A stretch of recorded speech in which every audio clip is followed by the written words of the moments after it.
Pourquoi investir autant dans la relation? Ça nous permet de fidéliser en fait nos clients, donc c'est générateur de chiffre d'affaires et donc on progresse en chiffre d'affaires sur ce magasin d'ailleurs, c'est très visible.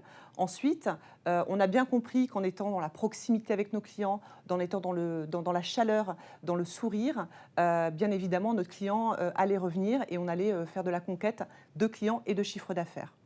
On a une petite maxime chez Leroy Merlin qui dit qu'on transforme la chaleur ajoutée en valeur ajoutée. On transforme la chaleur ajoutée en valeur ajoutée par plusieurs items. Le premier, c'est le management de proximité. Chez Leroy Merlin, on est des managers très opérationnels, au cœur même du terrain. Et donc, on fait beaucoup de coaching, de débrief. On pilote nos résultats de relations clients comme cela avec nos équipes. Donc ça nous permet aussi d'avoir une vraie visibilité sur le terrain. Ensuite, on a décidé, pour vraiment cranter le sujet, de créer l'école de la relation. L'école de la relation, c'est quoi? C'est une école qui a été créée pour le magasin avec mes équipes. On crée des modules sur des cours.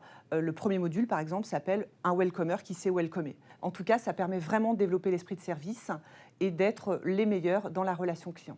Dans ce magasin, nous ne laissons pas des situations d'attente pérennisées pour nos clients. Donc, nous sommes très sensibles à l'attente de nos clients. Chaque manager, chaque collaborateur a un œil aguerri sur ce sujet. Il nous arrive, nous, en tant que manager, d'être au cœur de l'action et d'être en renfort.